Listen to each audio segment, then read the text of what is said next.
Welcome on into the Cougar Tracks Podcast, powered by KSLSports.com. I am your BYU insider, Mitch Harper. Happy as always to have you on board the podcast, wherever and however you may be listening to the show. Jimmer Fredette, James Taft Fredette, has officially announced his retirement from the game of basketball. Going to share my thoughts on the legacy that Jimmer Fredette leaves, not only on BYU, but basketball at large in this edition of the Cougar Tracks Podcast. You can follow me on X and Instagram, a little bit of TikTok too, Mitch_Harper. Also, follow KSL Sports on all the socials at KSL Sports, and download the KSL Sports app today so you can get push notifications, breaking news alerts on all things BYU and sports in general on KSL Sports app. Jimmer Fredette announced again on Wednesday that he is officially retiring from the game of basketball. He announced on X, "It's time to say goodbye to basketball. I have loved every second of my career through the good and the bad. Thank you all for the support throughout the years. Basketball has made me who I am today.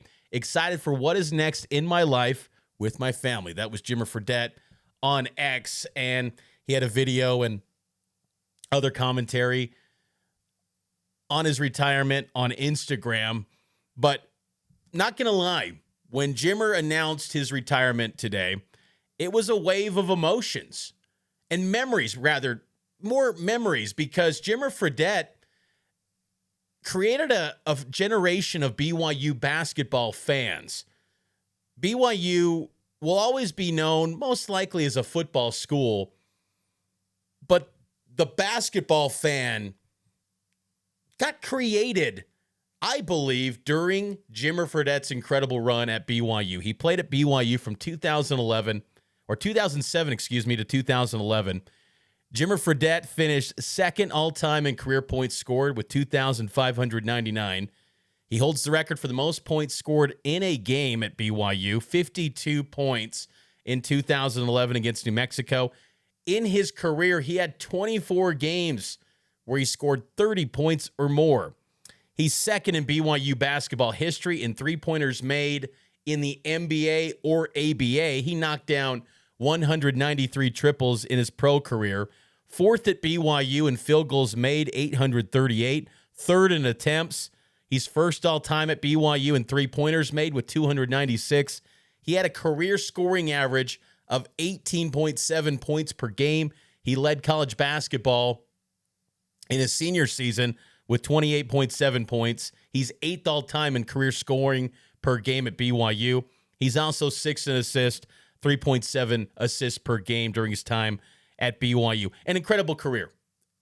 You want to talk about the GOATs at BYU basketball, it's Danny Ainge or Jimmer Fredette. Either or, you can't go wrong with one of those two.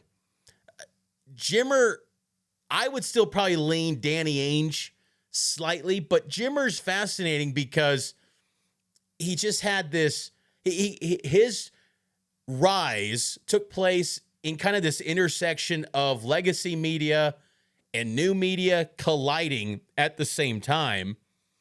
And he became the first BYU basketball superstar in the highlight era where people are consuming content on mobile phones, on mobile devices. Jimmer became that dude, because unlike BYU football, BYU basketball doesn't have this archive of incredible highlights that you just pour over. Now, Danny Ainge, of course, has really the moment that generated March Madness when BYU made a run to the Elite Eight to knock off Notre Dame and UCLA to play Virginia in the Elite Eight in 1981.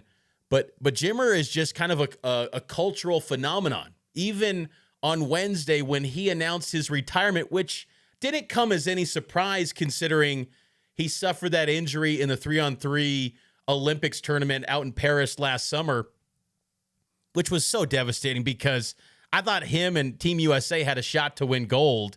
And then he suffers that injury, that abductor injury in the second game that sidelined him. And so it wasn't a surprise to see that the end is here and that retirement has arrived for Jimmer. But it was cool to see national brands, outlets paying their respects, giving their flowers to Jimmer Fredette because he was known by one name. And when you get to that level in sport where you just say Jimmer, Kobe, LeBron, MJ, again, not comparing Jimmer to those guys, but he had that sort of clout. He had social media and the basketball world on notice when he was doing his thing at BYU. It was incredible stuff. And you had to experience it because it was all so new. Twitter was rising and you're seeing Kevin Durant say greatest scorer in the world. Nelly's tweeting about him. Chad Ochocinco's looking for the mountain to watch BYU TCU. There were just all these cool things that came with Jimmer Fredette from a pop culture standpoint. And then on the court, he delivered every single night. Jimmer was the man. And I really do believe that he created a generation of BYU basketball fans that to this day, BYU basketball is benefiting from. You think about, today's BYU basketball being one of the top programs in terms of an NIL war chest, one of maybe 8 to 10 teams with a $10 million salary on the roster. You got to think a lot of those donors were inspired by those days with Jimmer Fredette getting BYU basketball to believe that they could become a national player. It really started from that because remember, Jimmer Fredette and that BYU basketball program at the time, BYU was known when he arrived as a team that was okay, but they were still only, 10 years removed from being the worst team in college basketball. I remember being there in 96, 97 as a young kid sitting in the Marriott Center, 3,000 fans at the Cougar Classic. BYU has always had a winning tradition, but it wasn't too far removed from them being an afterthought in basketball. And from that 1-25 all the way to the Sweet 16 with Jimmer his senior year, it was a brick by brick build. And, Jimmer kind of put it over the top. Him and Jackson Emery and Brandon Davies, Noah Hartsock, Charles Abuo. That was a great BYU basketball team. Him and Jackson Emery were just two of the best guards I've seen in a backcourt in BYU basketball history. Jackson Emery's the all-time leader in steals. And you pair him up with Jimmer as an offensive juggernaut that he was, and Jax was pretty dang good, knocking down the three as well. It was a great time. BYU basketball was a highly entertaining product. And it's crazy, too, to think that, it's hard to find the games for people that were outside of Utah or didn't have DirecTV with the mountain. It was a challenge. Comcast, it was almost like it was for people that didn't get the chance to see him, it was almost like this Bigfoot sort of deal. What's this guy? He's dropping 35-footers. He's stepping into the parking lot. He's just burying threes. That was Jimmer Fredette, man. Some of my favorite memories in life following sports are tied to games involving Jimmer Fredette. Obviously, that San Diego State game in Provo in 2011, that was incredible. That was an amazing game. January 26th, Jimmer drops 43. San Diego State was undefeated, 20-0, number 4 in the country. BYU was number 9 in the country. I think they were 20-1. But that was an incredible game. High-level basketball, Jimmer versus Kawhi, so good. But the BYU San Diego State games were always good with Jimmer.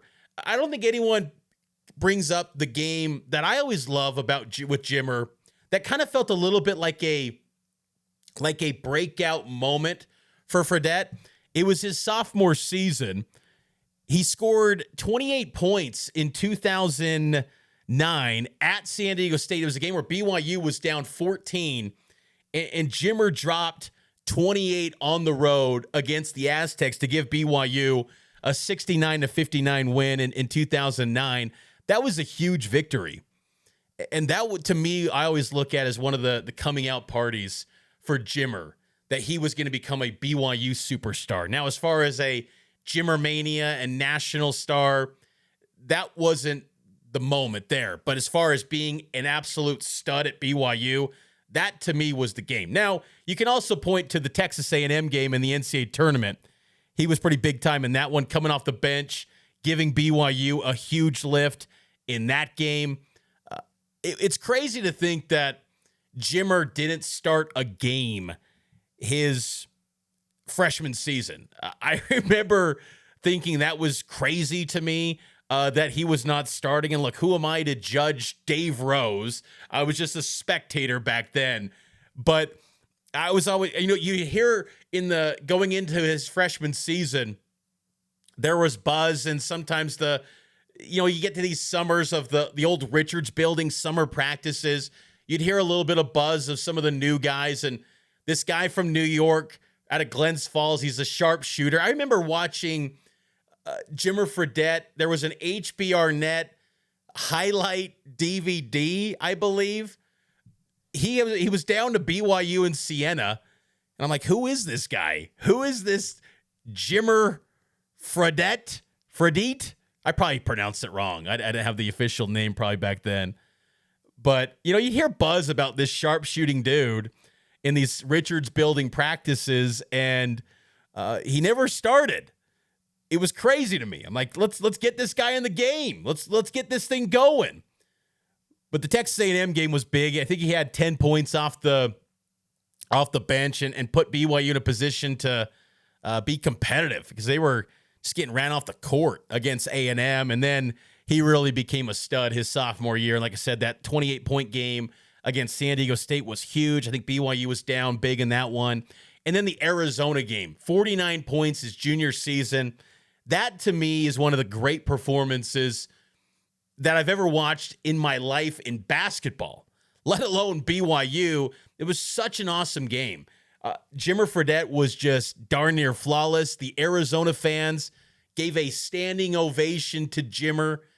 49 points, the McKell Center record. That, to me, just is so cool for Jimmer Fredette, because you think about all the great players that have rolled through Arizona, that have faced Arizona in the heyday of the Pac-10, and for Jimmer to be the guy that has that record, that's awesome.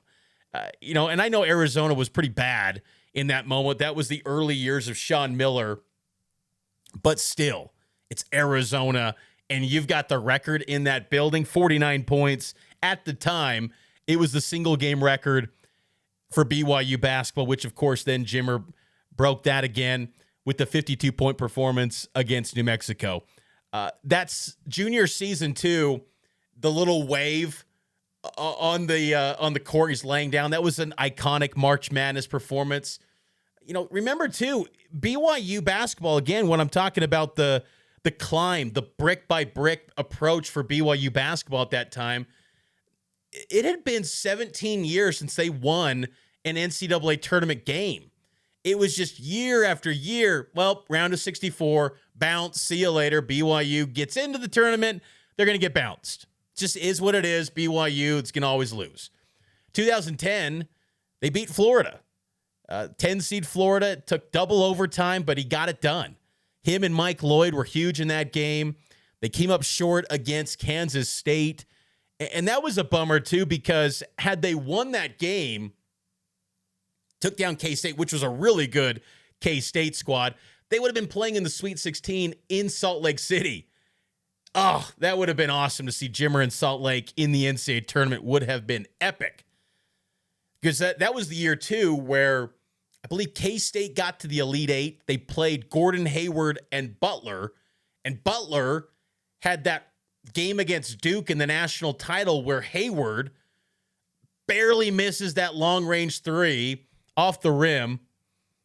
Anyway, there's some what-ifs. I mean, that's kind of Jimmer's career, though. For as great as it was, there are many what-ifs, and there's no greater what-if than 2011. Man, that was the team. That was the squad. That was the team to get to the Final Four for BYU. And then we know what happened. Brandon Davies gets suspended. Jimmer had to be basically a one-man band. And look, I know that's maybe doing a little bit of disservice to the rest of that team because, again, that was a really good team. The starting five was legit. The top 6, 7. But once you then dug into that depth, particularly in the front court, there wasn't much. And it hurt BYU when they got to the Sweet 16 and faced Florida. They were down and out. But that senior season was magical, and one of the great magical moments that really threw Jimmer into Jimmer Mania state was his incredible performance at Utah. He drops 47 points, 32 of which were scored in the first half, and it was capped off by this. 50-42, BYU by 8 into Jimmer with 4 and with 3 and with 2. Jimmer from 40 feet, got it! He got it! Oh, maybe the greatest half of basketball ever for a BYU player. Hard to argue with that. Hard to argue against that, Mark Durant. Jimmer Fredette was incredible in that game. 32 in the first half. He had 47 against the Utes. He was 6 of 9 from 3. This dude was just a bucket. The efficiency, it was off the charts. He had 6 assists. He had 4 boards.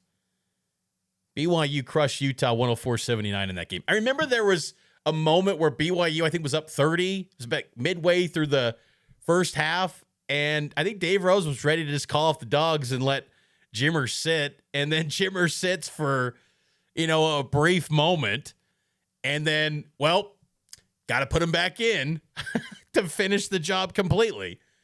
Oh, that was a great call. Great moment from BYU and Jimmer Fredette there. But again, it was so much fun following Jimmer Fredette. He was a cultural phenomenon. And I loved, personally, I love this. This was one of my favorite aspects of Jimmer Mania. This life is amazing.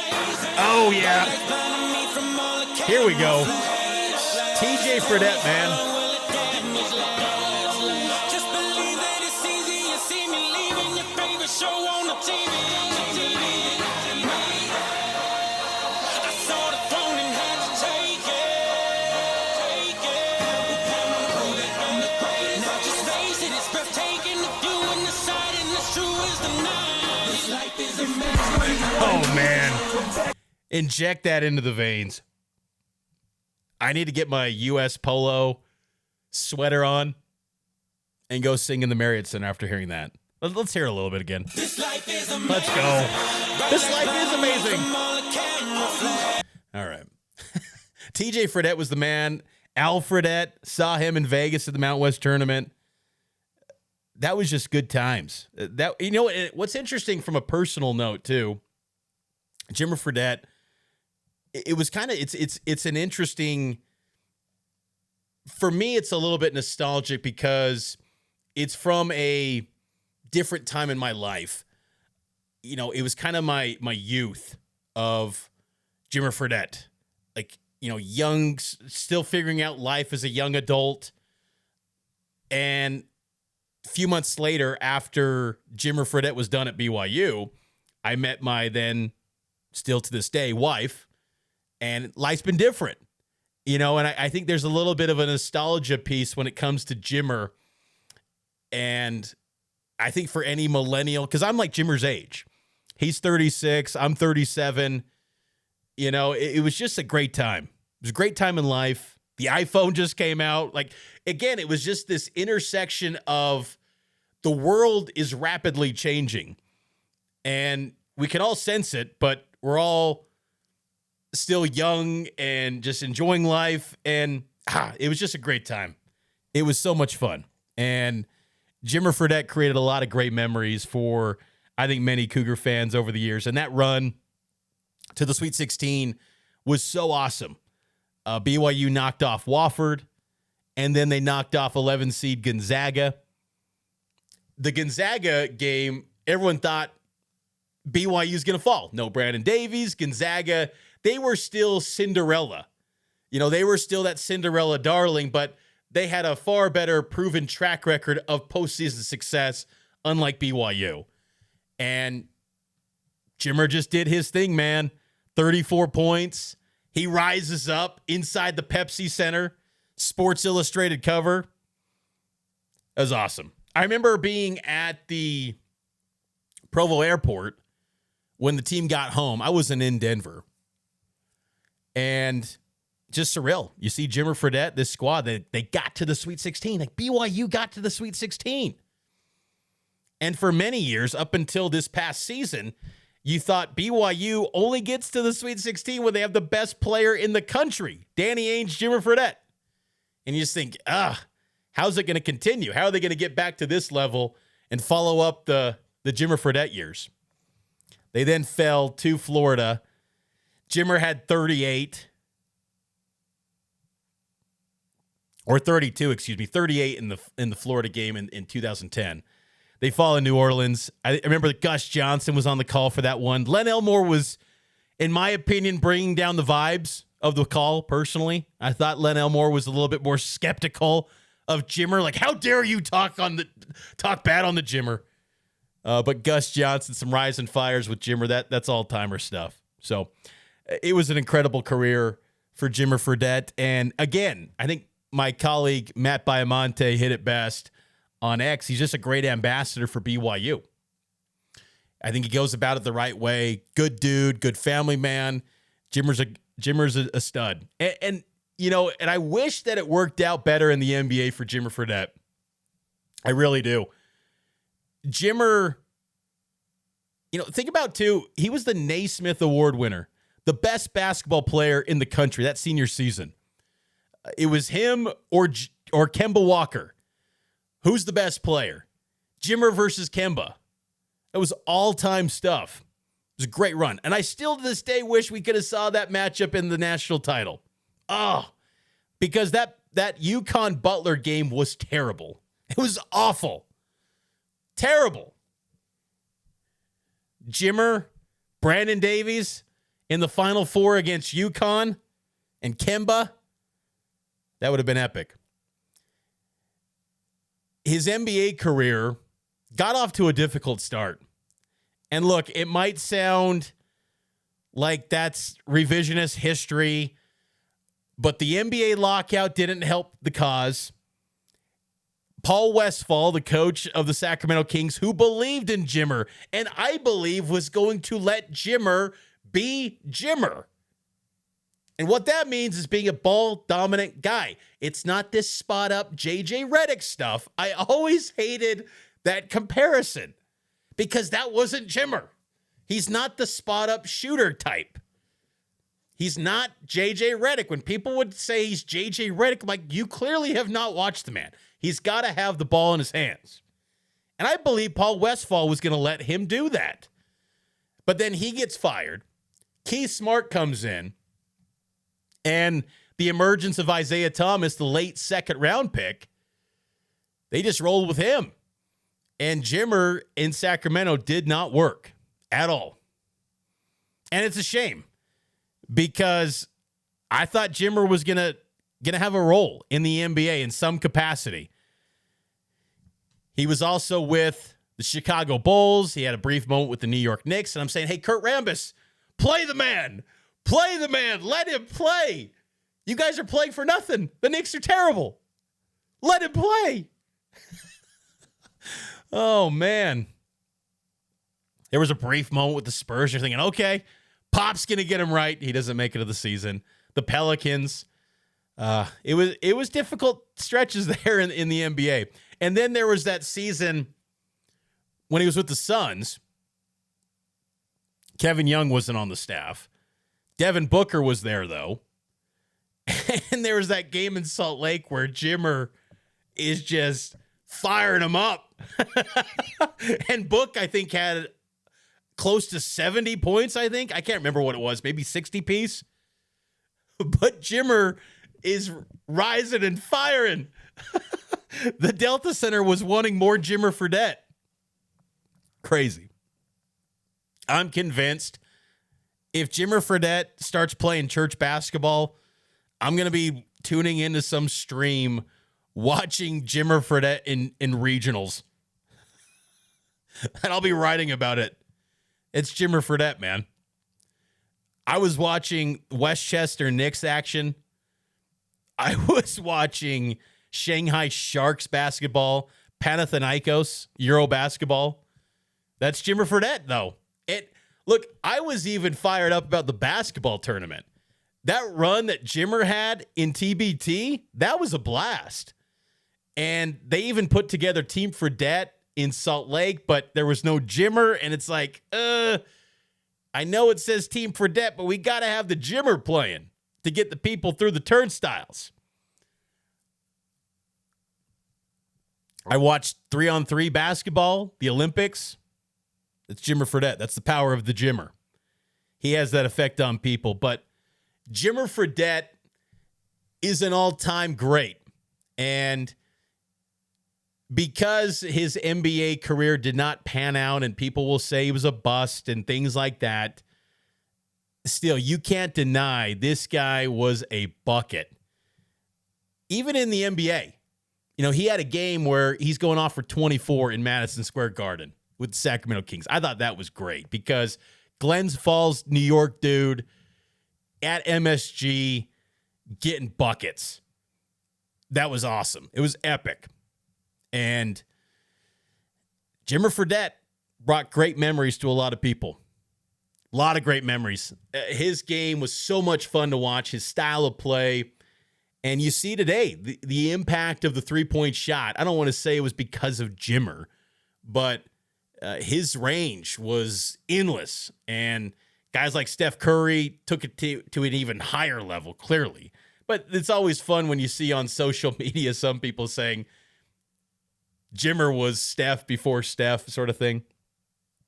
But his impact on BYU basketball will forever be significant. And what's exciting is this upcoming year will be the 15th year since he last played at BYU. And that means he's eligible to get his jersey retired. To me, BYU should have just pulled a Shedeur Sanders and Travis Hunter and said, hey, the following year, we're retiring this guy. He's the legend. But they have their 15-year window, and that's fine. But 15-year mark is this year. I expect that to be a big game.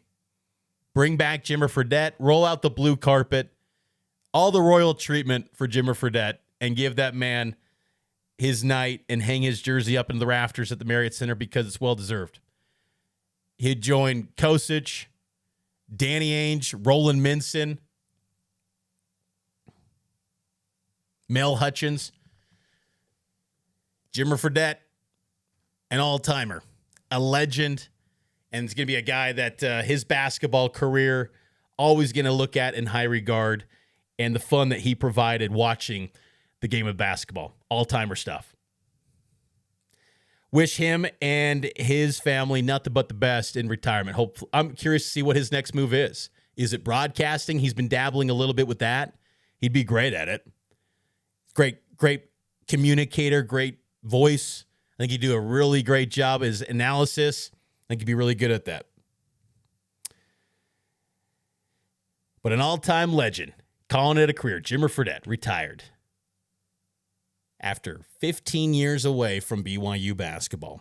Full coverage on KSLSports.com. You can go see all the stories, my 10 greatest moments that I put up for Jimmer Fredette. Also, the news item, and then, of course, social media reaction as well. You can all go see that on KSLSports.com. But that's going to do it for this edition of the Cougar Tracks Podcast. I hope all of you enjoyed it. Make sure to subscribe to the podcast, leave a 5-star rating and a review. It helps out the show a ton, and I'll talk to you next time here on Cougar Tracks, and it's powered by KSLSports.com.